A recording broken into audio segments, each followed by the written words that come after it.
Officer Jake Miller parked his cruiser in front of the familiar red-bricked building with a neon sign flashing, "Donut Delight."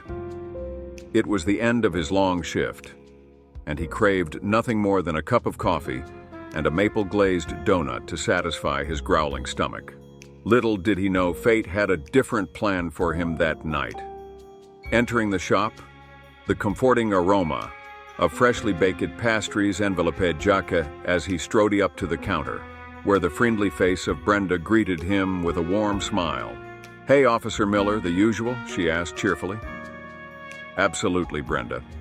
And throw in an extra donut tonight. It's been one of those shifts," Jake replied with a tired grin.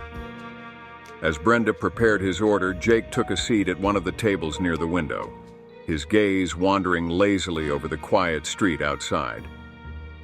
The bell above the door jingled as a man entered the shop, but Jake paid him little attention, assuming he was just another late-night customer.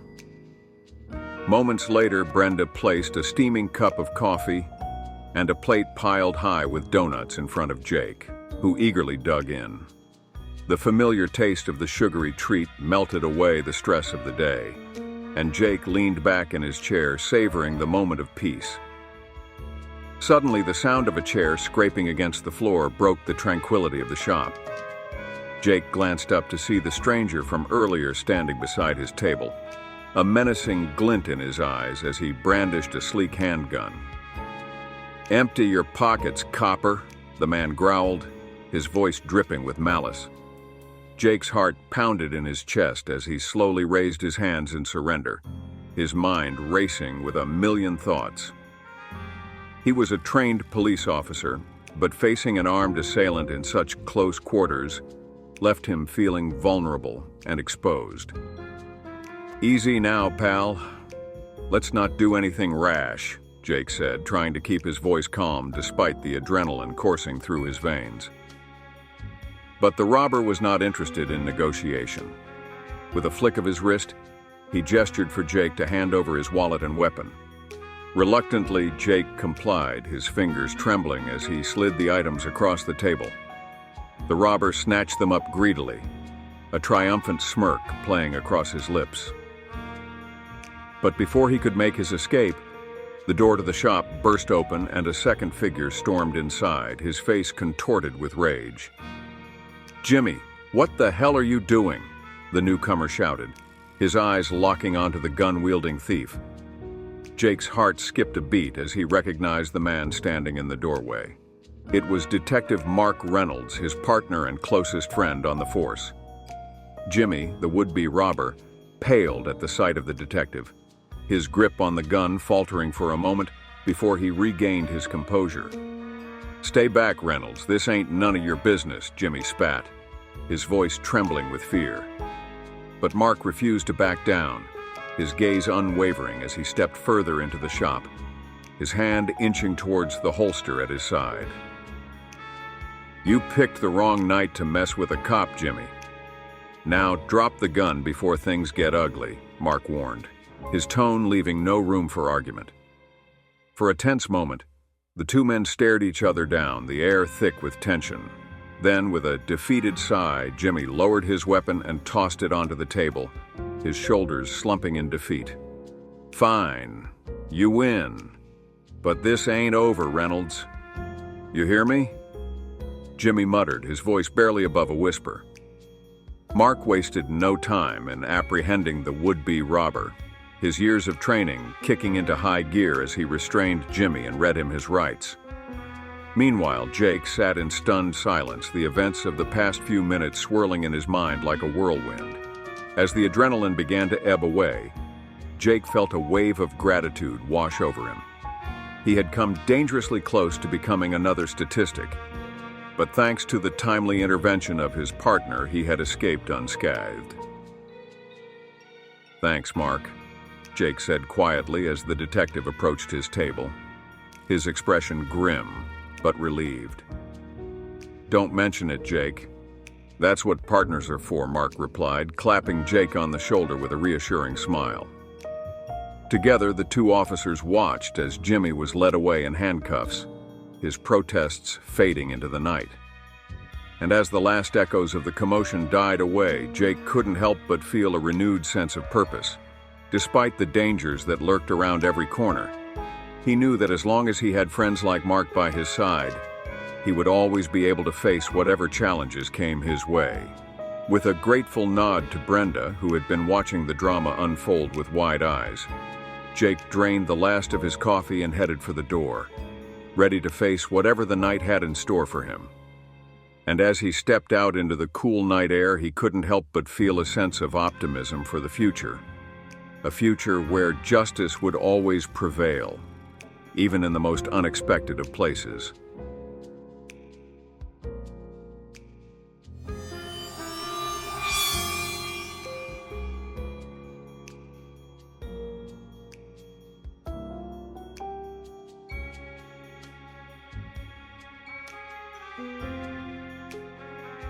Officer Ryan Mitchell patrolled the streets of his small town with a sense of pride and duty. Though the nights could be long and the days tiresome, there was a quiet satisfaction in knowing he was helping to keep his community safe. As he cruised past the local gas station, his attention was caught by a figure crouched by the curb, her fingers deftly plucking something from the ground. Curiosity piqued, Ryan pulled over and stepped out of his cruiser, his boots crunching on the gravel as he approached the woman. She was middle-aged, with weathered features and a worn-out jacket that seemed to offer little protection against the chill of the night. "Ma'am, is everything all right?" Ryan called out, his voice carrying across the empty lot. The woman glanced up, her eyes widening in surprise at the sight of the uniformed officer. For a moment she hesitated, as if unsure whether to flee or stay put. But then, with a resigned sigh, she straightened up and met Ryan's gaze with a weary smile. "Oh, hello, officer. Yes, everything's fine, thank you," she replied, her voice tinged with a hint of embarrassment. Ryan's brow furrowed in concern as he noticed the scattered pennies littering the ground around her feet. It was an odd sight, to be sure, and he couldn't help but wonder what had compelled the woman to collect them with such fervor. "Are you sure you're all right, ma'am? You seem to be picking up quite a few pennies," Ryan remarked, gesturing towards the coins with a quizzical expression. The woman's smile faltered slightly, her gaze dropping to the ground, as if ashamed to admit the truth. "Well, you see, officer, times have been tough lately. My husband lost his job and we're barely scraping by. Every little bit helps, you know," she explained, her voice tinged with sadness. Ryan's heart went out to the woman as he listened to her story. In a town as small as theirs, news traveled fast, and he knew all too well the struggles that many of its residents faced on a daily basis.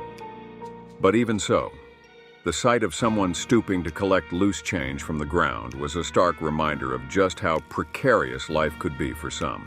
"I understand, ma'am. Times are tough for a lot of people these days. Is there anything I can do to help?" Ryan asked, his tone gentle and reassuring. The woman hesitated, her fingers twisting nervously in the fabric of her jacket. It was clear she was hesitant to accept charity, even from a well-meaning stranger like Ryan. But then, with a weary sigh, she nodded her head in reluctant agreement.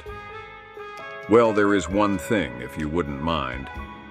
You see, our car broke down a few blocks from here, and my husband went to see if he could find a mechanic to help us out. But he's been gone for hours, and I'm starting to worry," she confessed, her voice tinged with anxiety. Ryan nodded understandingly, his mind already racing with possible solutions. As a police officer, it was his job to serve and protect, and he was determined to do everything in his power to assist the woman in her time of need. "Of course, ma'am. Let me give you a ride back to your car, and we'll see if we can't track down your husband together." "Sound good?" Ryan suggested, offering her a reassuring smile. The woman's eyes brightened with gratitude as she nodded her head, a weight lifting from her shoulders at the prospect of assistance. Together, she and Ryan made their way back to his cruiser, the chilly night air swirling around them as they drove towards the location of the broken-down vehicle. As they approached the spot where the car was supposed to be, Ryan's heart sank at the sight of the empty street. There was no sign of the woman's husband or the disabled vehicle, leaving them both feeling helpless and alone in the darkness. "I don't understand. He said he'd be right back. Where could he have gone?" the woman murmured, her voice trembling with fear. Ryan frowned in concern as he scanned the surrounding area, his eyes searching for any sign of movement in the shadows.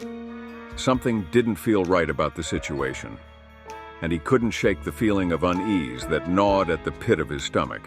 Just then, a faint sound caught his attention, a soft whimpering coming from the alley beside them. Without hesitation, Ryan sprang into action, his training kicking in as he drew his flashlight and cautiously approached the source of the noise. What he found there made his blood run cold. Huddled in the darkness, his face contorted with pain, was the woman's husband. His hands were bound behind his back, and a dark stain spread across the front of his shirt, a telltale sign of injury. "Sir, are you all right?" "What happened?" Ryan asked, his voice filled with concern as he knelt beside the injured man. The woman let out a cry of anguish as she rushed to her husband's side, her hands shaking as she reached out to touch his face. "He came out of nowhere, officer. He had a knife, and he said he wanted our money. When my husband tried to fight him off, he stabbed him," she sobbed, her voice choked with tears. Ryan's jaw clenched with anger as he listened to her account of the attack. It was a cruel twist of fate that had brought them to this moment, and he knew he couldn't let the perpetrator get away with his crimes.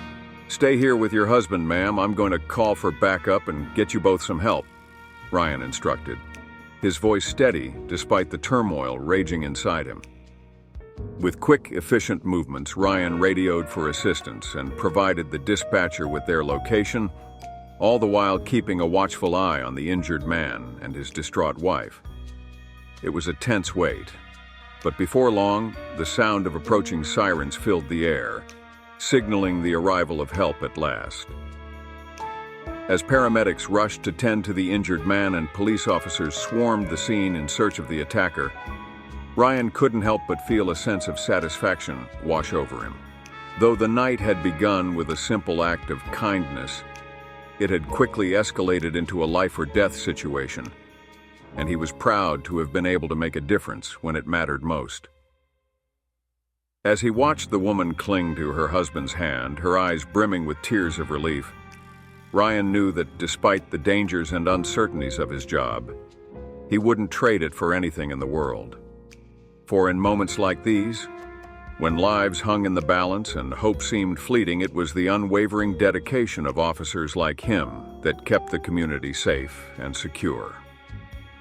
And as he climbed back into his cruiser and drove off into the night, Ryan couldn't help but feel a renewed sense of purpose burning inside him, a purpose that drove him to protect and serve, no matter the cost.